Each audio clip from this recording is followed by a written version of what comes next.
스토리텔링 성경 마태복음 제15장 전통과 믿음.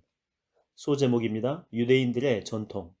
그 무렵 예루살렘에서 내려온 바리새파 사람들과 서기관들, 율법 교사들 몇 명이 예수님의 제자들을 비난하면서 예수님께 시비를 겁니다. 선생이여, 선생의 제자들은 어째서 우리 조상들의 전통을 어기는 것이요? 음식을 먹기 전에는 반드시 손을 씻어야 하는데도 선생의 제자들은 음식을 먹기 전에 손을 씻지 않소. 그게 잘못된 것이 아니고 뭐란 말이요? 종교적인 관습상 바리새인들은 식사 전에 반드시 손을 씻어야 한다라고 주장했습니다.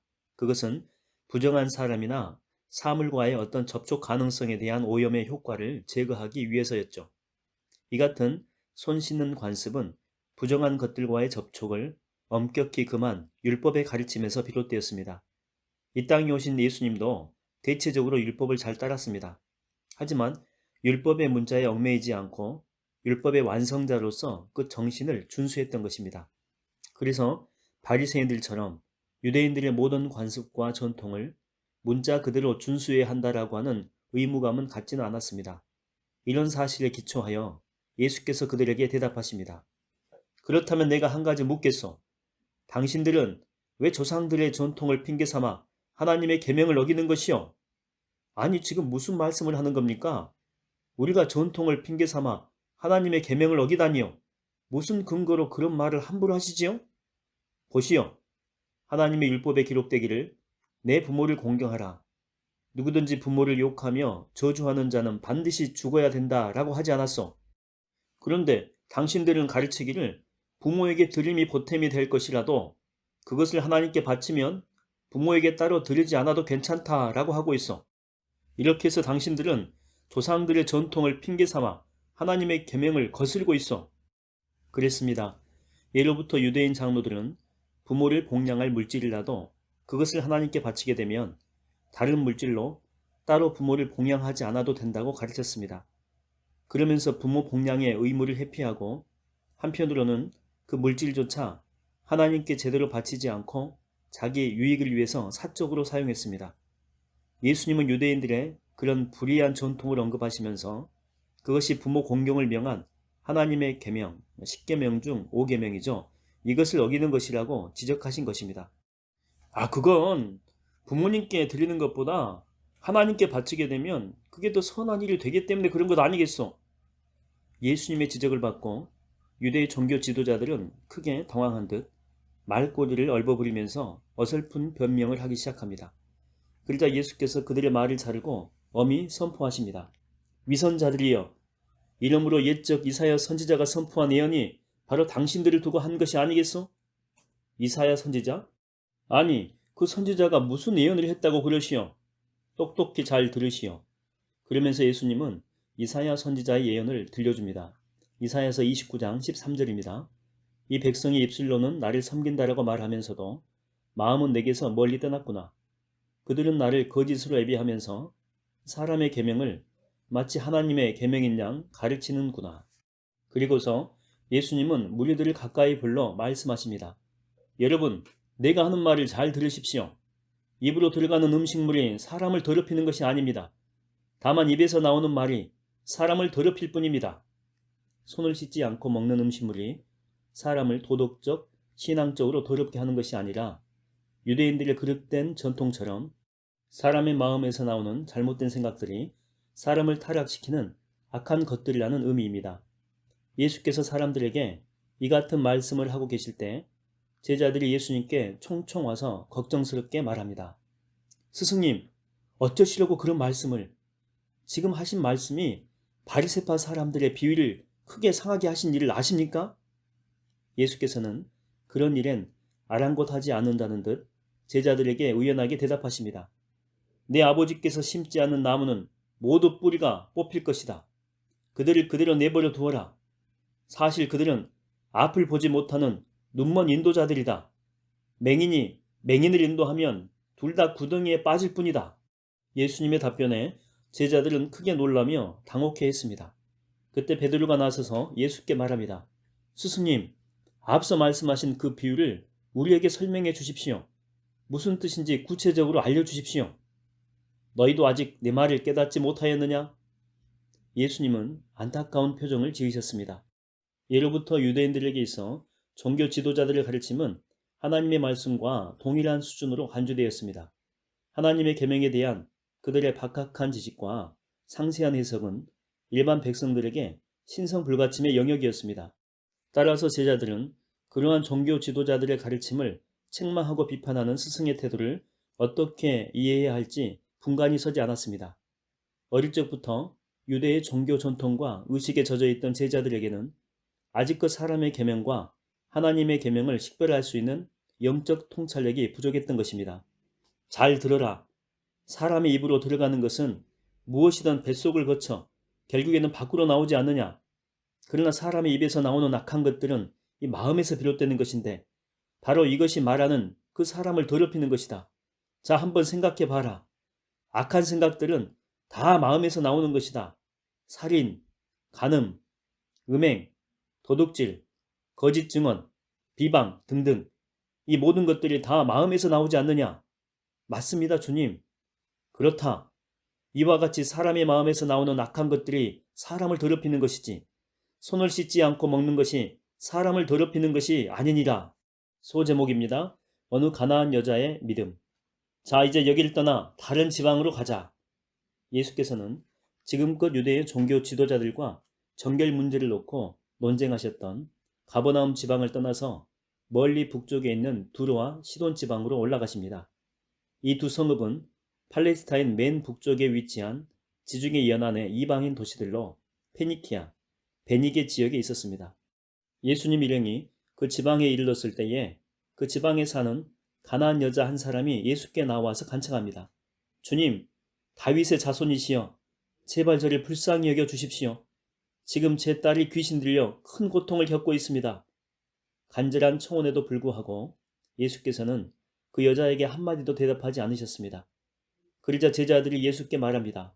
스승님, 이젠 그만 저 여자를 돌려보내시지요. 우리 뒤를 줄곧 따라오면서 계속 소리를 질러대니 귀찮아 죽겠습니다. 제자들에게 대답하는 대신에 예수께서는 그 여자를 향해서 말씀하십니다. 여자여, 나는 오직 이스라엘 집에 잃어버린 양들을 구하기 위해서 보내진 것이요. 이방인들을 구하려고 보내진 것이 아니라오. 그래도 그 가나안 여자는 포기하지 않고 예수께 엎드려 절하면서 또다시 간청합니다. 주님, 제발 저를 도와주십시오. 제 딸이 귀신 들려서. 사정이 딱하긴 하지만 자녀들이 먹을 빵을 개들에게 던져주는 것은 옳지 않소. 이때 예수님은 이방 여인의 간청을 들어주지 않으려고 하셨습니다. 그것은 예수님이 이방 여인을 무시했기 때문이 아니었습니다. 당시 예수님은 이스라엘 집에 잃어버린 양들, 곧 유대인들을 우선적인 전도 사역의 대상으로 삼고 있었기 때문에 자신에게 나온 이 이방 여인이 이스라엘의 하나님을 얼마나 진실한 마음으로 믿고 있는지를 한번 알아보려고 하신 것입니다. 한편 여기서 예수님은 이방인을 개에 비유했는데 당시 대부분의 유대인들처럼 이방인들을 경멸하는 뜻에서 개라고 부른 것이 아니었습니다. 단지 예수님은 복음 전파의 순서상에 우선적인 위치에 있는 유대인의 자녀라면 그 다음 위치에 있는 이방인을 대조적으로 표현하기 위해서 이 같은 명칭을 사용했을 뿐입니다. 성경의 일반적인 용례상 개, 헬라어로는 퀴온입니다. 개는 악한 것을 상징하고 야유하는 비속어입니다. 그런데 예수께서 사용하신 개, 헬라어로는 퀴나리온입니다. 이것은 경멸적인 의미의 들개나 사나운 개가 아니라 집안에서 기르는 애완용 강아지를 말합니다. 가나안 여인은 말귀를 알아듣는 사람이었습니다. 그녀는 아니 나를 보고 개라고 하며 앞뒤 생각하지 않고 팔딱 뛰며 흥분하기보다는 상대방의 의중을 알아냅니다. 가나안 여인, 얼마나 상처 깊은 여인일까요? 관연한 딸이 귀신 들리고 울부짖을 때 어머니는 얼마나 상처를 받았을까요? 그래서 소문을 듣고 유대 랍비를 찾아왔는데 사람을 앞에 놓고 개라니 큰 상처를 받을 상황입니다. 그러나 여인은 유대 랍비의 말에서 액면이 아니라 이면을 본 것입니다. 그래서 애완용 강아지를 부르는 주인용 말투로 받아들인 것입니다. 그러니 적대적인 감정이 아니라 더욱 예수님께 안기를 합니다. 네, 옳은 말씀입니다. 그러나 개들도 주인의 상에서 떨어지는 부스러기는 주워 먹지 않습니까? 그러니 제발. 여인은 눈물을 보였습니다. 유대인의 주식은 빵인데 손으로 찢어 먹기에 부스러기가 많이 나옵니다. 애완용 개는 주인의 밥상에서 떨어지는 이 부스러기를 먹으려고 옆에서 아양을 떱니다. 여인은 들개가 아니라 애완용 강아지이기에 밥상에서 떨어지는 부스러기, 찌꺼기 음식이라도 달라고 액을 합니다. 여인은 예수님 능력의 부스러기 정도로도 자기 딸이 얼마든지 고침받을 수 있다라고 믿었던 것입니다. 주인의 상에서 떨어지는 부스러기 같은 하찮은 복과 작은 은혜로도 간절히 사모하는 가나안 여자의 믿음, 그 믿음에 예수님은 크게 감탄하며 그제야 간청을 들어주십니다. 그 이방 여인은 유대인들에게서는 찾아보기 힘든 크고 견고한 믿음으로 예수님의 테스트를 거뜬히 통과한 것입니다.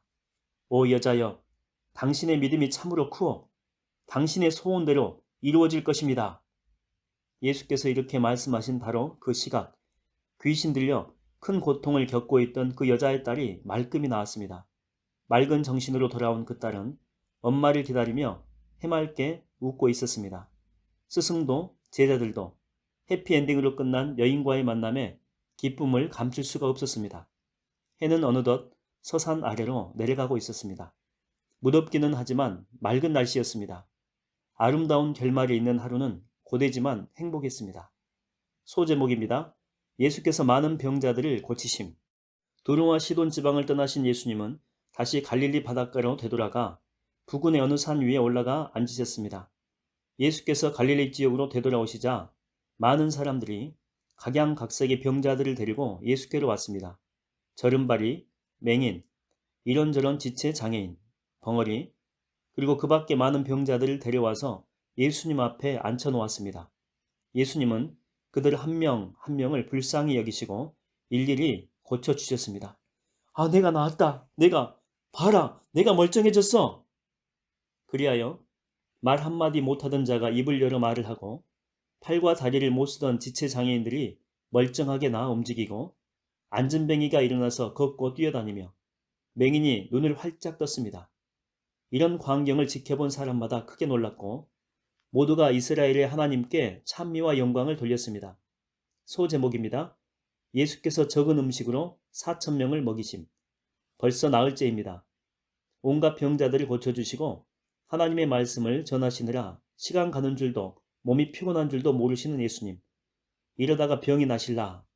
이렇게 제자들이 걱정했지만 스승님은 무엇에 쫓기는 사람처럼 몸을 아끼지 않았습니다. 지상의 공생애가 얼마 남지 않았다는 것을 느끼는 것일까? 잠시도 편히 쉴 틈 없이 갈릴리 지역에서 많은 병자들을 고쳐주시며 천국 복음을 전하시던 예수님이 하루는 문득 제자들을 찾아가서 이렇게 말씀하십니다. 제자들아, 이 많은 사람들이 벌써 사흘 동안이나 나와 함께 지냈다. 그런데 먹을 것이 없으니 참으로 안타깝고 안됐구나. 그들을 이대로 굶겨 보낼 수는 없다. 혹 가다가 길에서 쓰러질지도 모르지 않느냐. 그렇지만 스승님, 이렇게 외진 곳에서 이 많은 사람들을 먹일 만한 음식을 어떻게 구할 수 있겠습니까? 그러니 안타깝더라도 그냥 돌려보내는 수밖에 없습니다. 이때 제자들은 예수님이 이전에 떡 5개와 물고기 2마리, 즉 오병이어로 어른 남자들만 5,000명을 먹이신 사건을 까맣게 잊고 있었습니다. 이는 의심할 바 없이 제자들의 믿음 부족이었습니다. 배고픈 무리를 앞에 놓고 또다시 제자들이 예수님께 먹을 것이 없다고 반문하는 이 상황. 이것은 문제가 생길 때마다 그 순간의 문제만 인식할 뿐 예수님의 권능을 의지하지 않는 제자들의 믿음 부족을 잘 보여주고 있습니다. 아니다. 저들을 그냥 돌려보낼 수 없다. 지금 너희에게 먹을 것이 얼마나 있느냐? 그게 저 빵 7덩어리하고 작은 생선 2마리뿐입니다. 됐다. 그것이면 충분하다. 그것을 내게 가져오너라. 그런 뒤 예수께서는 무리를 고루 땅에 앉게 하십니다. 그런 다음 제자들에게서 건네받은 빵 7덩어리와 몇 마리의 물고기를 양손에 드신 채 하나님께 감사 기도를 드리십니다. 기도가 끝나자 예수님은 빵을 떼고 고기를 나눠 제자들에게 건네주시면서 사람들에게 골고루 나누어 주라고 말씀하십니다. 놀랍게도 예수님의 손에서 빵과 생선은 그칠 줄 모르고 끊임없이 나와 제자들에게 계속 건네졌습니다. 그 결과 그 자리에 있던 많은 사람들이 한 명도 빠짐없이 모두 배불리 먹게 되었습니다. 그리고서 남은 빵 조각을 주워 모았더니 7바구니에 가득 찼습니다. 이때 빵과 생선을 먹은 사람들은 여자들과 어린 아이들을 빼고도 어른 남자들만 무려 4,000명이나 되었습니다. 그러니 여자들과 어린 아이들까지 계산하게 되면 좋게 16,000명은 넘었습니다. 이처럼 무리를 배불리 먹이신 후에 예수께서는 그들을 집으로 돌려보내셨습니다. 이른바 칠병이어 사건입니다. 이 사건 역시 오병이어 사건처럼 갈릴리 지방에서 일어난 이적 사건이었지만 빵의 개수와 먹은 사람들과 먹고 남은 여분 등을 살펴볼 때에 서로 다른 별개의 사건입니다. 모두 집으로 돌려보냈느냐? 그렇다면 이제 갈릴리 바다 건너편으로 건너가자. 무리를 각자의 집으로 돌려보낸 뒤에 예수님은 제자들과 함께 배를 타고 갈릴리 바다를 건너 마가단 지방으로 가셨습니다. 마가단은 망대란 뜻으로 갈릴리 바다의 북단 5km 지점에 위치한 성읍입니다. 성경 다른 곳에선 달마누다라고 하는 명칭으로 기록되어 있는데 오늘날에는 엘메지델과 동일 지역으로 추정이 됩니다.